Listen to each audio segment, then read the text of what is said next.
We often imagine perseverance to be a grand heroic effort, right?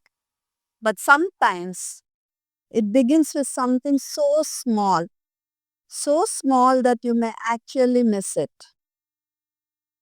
Just imagine this mother going to the pharmacy, buying this sugary liquid, packed in a nice, bright Tetra pack, giving it to her child, thinking this is going to make her sick child better, her child with diarrhea. But in reality, this Tetra Pak is so misleadingly branded, so misleadingly labeled that the parent, the pharmacist, and even worse, many doctors mistake it for the life-saving WHO recommended formula ORS. Imagine the consequences. Dehydration will get worse. The child can die. This mother may be able to hospitalize her child, but there are many poor parents who may not be able to do that. But also, even if I can afford to hospitalize my child, why should my child suffer because of this misleading branding? That's why I fought. I fought not for myself, not for the children, not, not for my children, not for my family, not for money, not for fame, but for the children of this country. As a mother, as a pediatrician. And as I speak now, I want you to keep this at the back of your mind. The tools that helped me were not something extraordinary. They were the very basics, the fundamentals, law, evidence, and the courage to speak when I could have chosen to be silent. And this talk is not about reinventing systems. This is reminding systems about the basics on which they are built. When I decided to take up this course, I decided persist, persist, persist. For you, persistence may be an emotional poster, but I learned it the hard way. Persistence is not a slogan, it's a method of returning to the fundamentals when everything around you is failing. I reached out to the authorities first. I took the obvious routes first. CDSCO, FSSAI. I reached to the professional bodies, the Indian Academy of Pediatrics, and masterly inactivity. Masterly inactivity. Excuses. No response. No replies. And these Tetra Packs continue to be sold with the disclaimer.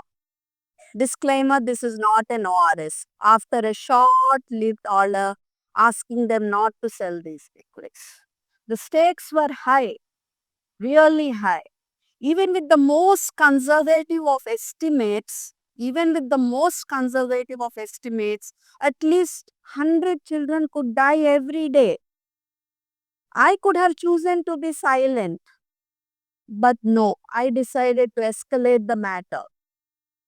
I filed a public interest litigation. I gathered evidence. I gathered case reports from pediatricians.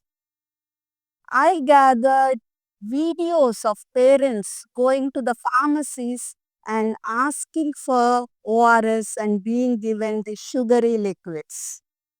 I gathered testimonials from parents, testimonials which tell me that their children suffered because of these sugary liquids when given during episodes of diarrhea and dehydration.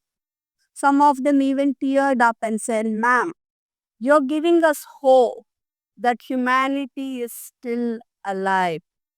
Those words were fuel. That was not a courtroom drama in a vacuum. That was personal, painful. My family was very worried about me. My staff said, "Man, except you, nobody is bothered." Senior colleagues who actually fought for the cause for sometimes said, "The system will crush you." Corporations and lobbying make Goliath look friendly. When I called out regulatory bodies, when I called out professional apathy, the reaction was quick. Slander, mockery, trolling, threats. I was dejected. Celebrities backed away. And these Tetra packs continue to be sold with the same misleading labels. But there were sparks. Slowly but steadily, doctors, journalists, podcasters, parents, celebrities, and influencers started coming forward. And slowly but steadily, with persistent efforts, things which were long considered immovable started moving. We got governmental bodies and civil society into the conversation. Key stakeholders like Endocrine Society of India and Women Pediatricians Forum implemented in our petition. One hospital removed the misleading labels, and doctors started speaking up. Parents started questioning the pharmacists. Social media amplified the cause, and the image of the indifferent physician started to change. Not with one moment, but with persistent, principled efforts. One parent later told me, "Ma'am, you made them respect the lives of children. You brought them to their knees." One pediatrician later told me, "You proved that ethics can win." One colleague later told me, "You stood up against something that was considered impenetrable, but you gave us hope that we could too." One daughter with folded hands said, "Ma'am, I used to buy cartons of these Tetra packs to my diabetic parents. Thank you for bringing the awareness." This is not vanity. This is conviction. Conviction that persistence with fundamentals of responsibility, ethics, empathy, and courage will make you win the biggest of battles. Persistence is not some passive suffering. It is evidence-based, structured pressure. Sometimes systems drift. They forget the clarity and ethics they were built on. And it's not innovations that bring them back. It's return to the fundamentals of law, evidence, and the courage to speak up that bring them back. Sometimes the simplest of tools create the deepest of shifts. Three tools I want you all to remember when you're fighting for a cause. One, always gather evidence. There was a journalist who said I was making noise, but evidence turns noise into proof. Names, dates, case reports, receipts, videos. Yes, evidence is very important. And use all channels parallelly, simultaneously, not sequentially. Again, legal petitions, regulations, direct outreach, social media, allies use all the channels parallelly. And advocacy without safety is dangerous. Keep yourself safe. Have good legal counsel.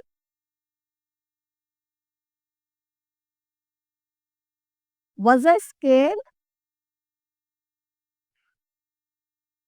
Did I cry? Yes, many times. Many times. I was accused of ulterior motives. My family feared for my safety, rather our safety. But is fear a sign of weakness? Does that disqualify me? No, it only tells that the stakes are real and humongous. So, when I decided to move forward anyway, people listened to me differently. When you decide to fight for a cause, when you decide to fight for the lives of children, remember, persist, persist, not blindly, not aimlessly, with intention, with method, with evidence, with ethics, with allies, with responsibility. When you don't need all the planets to align, but you need the basics to be honored again.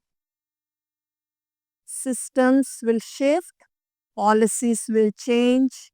Sometimes all that is needed is one person to say, I'm not looking away. Children live.